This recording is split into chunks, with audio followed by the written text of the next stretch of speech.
Hello everybody, my name is Edson and welcome back to a brand new video talking about some PUBG.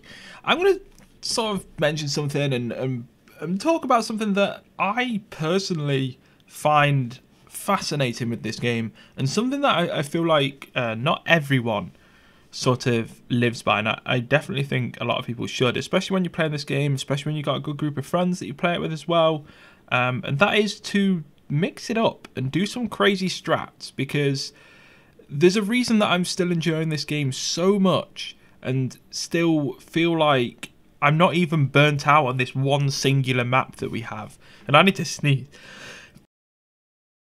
I just sneezed. Okay, so so there's a reason that I'm not burnt out on this, even though there's one map. It's one game type, even though now we can switch between first person and third person, and it's just solos, duos, and squads. Like, there's a reason that I'm 200 and something hours into this game and I'm still just as addicted as day one, and that is because we mix it up, and every single round is different. Every single round feels different because there's never the same loot. There's never the same thing that happens. Every single situation you find yourself in PUBG is completely different than the last, and that is the beauty of a game like this. But there is ways that you can do to completely mix up, or there's things you can do to further mix up how you play this game, to keep it feeling fresh if you are feeling burnt out for whatever reason, or just if you're looking for some fun whilst playing this game and doing some different things. Like, for me, one of the the most popular place that I always drop, or I would say 1 in every 3 games if I'm playing solo, maybe 1 in every 2 games if I'm feeling confident, or just every game if I just want some action, is to drop school. I like dropping school. There's so much loot in a concentrated area and if you do manage to be the only person that survives that, or your duo, your squad manages to survive the onslaught that happens at school every time the round starts, then you've got a lot of loot to pick from, and you've obviously got a lot of kills, so it's been an action-packed start to the game. So it's always fun to drop there. But the second most popular place to drop is military base, and I hardly ever drop there. So for me, to mix it up, I drop military base every so often, even though normally I do drop school. I'm looking for that action. Military base is just as good. It's a little bit more spread out, but there's a lot more loot there in terms of what's at school, so it's sort of worth it. That's one way that I try to mix it up. You could do, like, if you're playing with squads or something, you could go to the spawn island. Obviously, not many people do, and you normally die, but there is loot there. You can get some stuff there, and it's just fun to see if you can, because you've got to drop that top side of the map near Stalber and try and get a boat and then go over there and then get back in time and hope that the circle's in your favor, and it can provide some entertaining content. And be quite fun to watch and play. So on top of that, you could, like, there's some things that I've done with some of my whenever I'm playing duos and squads, is that we've all closed our eyes and we've all just randomly dropped. So like, we all go, okay, and drop now, and then we all just like hold W down and just head straight down, and then just as soon as your parachute opens, open your eyes and just see where you can go to from there, you know. There's further ways you can take that to mix it up.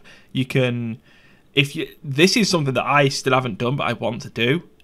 With a squad of 4, when the plane starts, one person is spamming F, so one person is straight away like jumping. Someone is hands off the keyboard. Everyone's eyes are closed, right? So say there's player 1, player 2, player 3, player 4. Player 1, eyes closed, everyone's eyes are closed, spamming that F button, and as soon as he ejects, he heads straight down, opens the parachute, and then opens his eyes and see where he can go. Someone then waits, after the first person's ejected, waits like 5 to 10 seconds or something, or like 5 seconds or something. He then ejects. That's player 2. He's obviously, his eyes are closed, he heads straight down. Player 3, 5 seconds later, heads straight down, and the last player waits until he's kicked out of the plane, then heads straight down. So you're all spread across the map, and you have to try and fight for yourselves in a squads game, but also try and meet up later on It's like that to me is something that'll be really fun to do. Like you're putting yourself at a disadvantage, but I think it's fun. Like I do think that's fun. You can also drop places like Zaki and Primorsk. You guys know them, like the top side of the top and bottom side of the left side of the map, or the west side of the map.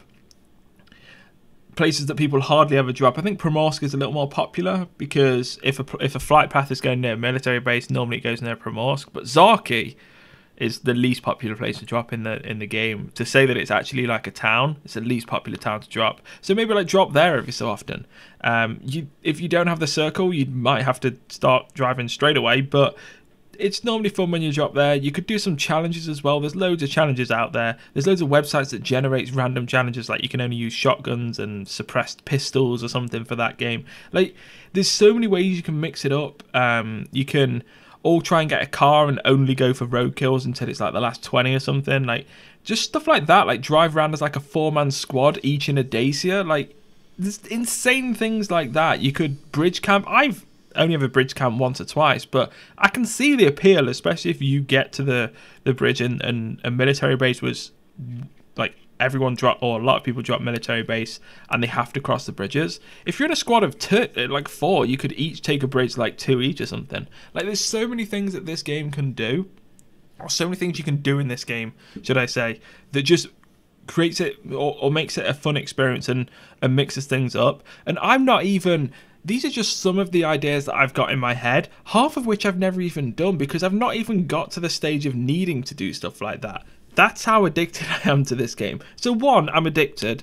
2, if I was looking for ways to spice it up and just have fun with friends and stuff like that, and if I'm playing with squads and we're like, oh, I don't want to drop there again, don't want to drop here again, I go, okay, here's what we're going to do, guys. Like, there's so many things you can do in this game, and every time you play a different game, or every time you start another game, the possibilities are endless. And I think that's one of the beauties of PUBG. That's why I love it so much. And just don't take it too seriously. There's too many times where this game feels like such a serious shooter that I think the fun is lost for a few people. Myself, not so much. Like I do still mess around quite a lot. I still drive ridiculous. I never use my brake and stuff like run through the red zone and stuff like this. And I think that's the beauty of the game, that everyone can treat it in... You can be as serious as you want, or you can be as goofy as you want, and you're not really harming anyone either way. So, yeah, that's the beauty of PUBG. Don't forget, mix it up, do some crazy strats, have some fun with friends whilst playing this game, because it's a great experience, and it's one that I love. Thanks for watching. Take care.